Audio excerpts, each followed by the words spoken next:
Kita harus membuat masyarakat Indonesia sehat dan membangun kembali ekonomi Indonesia. Kalau Ripka punya cara lain, ya paparkan dong.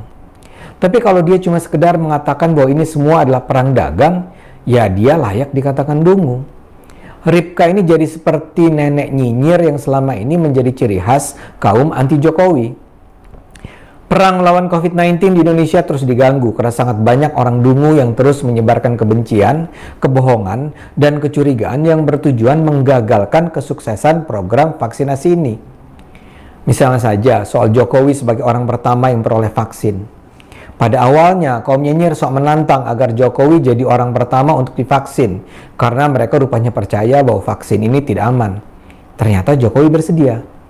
Maka narasi jadi berubah menjadi pemberian vaksin kepada Jokowi harus disiarkan live ke seluruh rakyat Indonesia agar bisa dipastikan bahwa vaksinasi memang terjadi. Ternyata sekarang juga dilangsungkan siaran live. Narasi pun berubah menjadi harus dipastikan bahwa vaksin itu sungguhan, bukan sekedar pura-pura. Dan terakhir pun berubah menjadi harus dipastikan bahwa vaksin yang diberikan kepada Jokowi adalah sama dengan yang diberikan pada rakyat. Jadi memang gak ada habisnya. Dulu dipersoalkan berapa harga yang harus ditanggung setiap penerima vaksin. Ternyata pemerintah memutuskan vaksin akan diberikan secara gratis. Tiba-tiba saja narasi yang berubah menjadi apa layak uang rakyat digunakan untuk membeli vaksin dari perusahaan-perusahaan asing, apalagi dari Cina. Dahsyat kan? Bahkan beredar berbagai gosip dan hoax yang pokoknya ingin menjadikan vaksinasi ini adalah hal yang harus dilawan. Saya buat nih daftar setidaknya 10 hoax dungu yang beredar.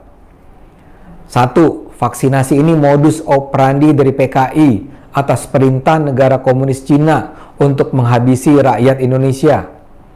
2. Sinovac ini membahayakan. Buktinya, pemerintah Cina sendiri tidak menggunakan Sinovac pada warga Cina.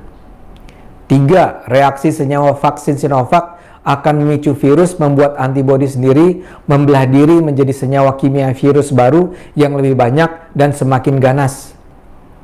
4. Penerima pertama suntikan vaksin COVID-19 Sinovac Cina meninggal dunia. 5.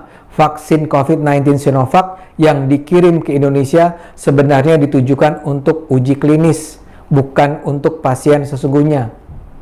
6. Vaksin COVID-19 Sinovac mengandung sel kera hijau.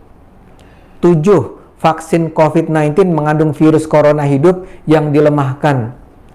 8. Vaksin COVID-19 mengandung boraks, formalin, merkuri. 9. Vaksin merek Sinovac adalah vaksin yang paling lemah dibandingkan vaksin dengan merek-merek lainnya. 10. Relawan uji coba vaksin Sinovac mengalami gangguan syaraf sehingga menimbulkan gangguan pada tangan. Ini semua bohong, bohong, bohong. Tapi terus disebarkan. Terus terang saya nggak paham apa yang sebenarnya ada di kepala orang-orang yang menyebarkan kebohongan ini. Apakah mereka ingin agar kita semua berserah diri saja pada Allah? Atau mereka memang ingin agar jumlah korban terus meningkat? Tentu saja tidak ada jaminan bahwa setelah vaksinasi dilakukan, penyebaran COVID-19 bisa dicegah. Tapi inilah cara terbaik yang tersedia saat ini. Karena itu, wahai Ripka dan kawan-kawan, kalau Anda memang takut, ya silahkan tinggal di rumah dan jangan terima vaksin. Saya doakan Anda dan keluarga Anda sehat dan selamat. Tapi tolonglah, jangan sebarkan kedunguan ini pada banyak orang.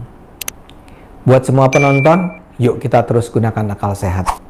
Karena hanya kalau kita gunakan akal sehat, bangsa ini akan selamat.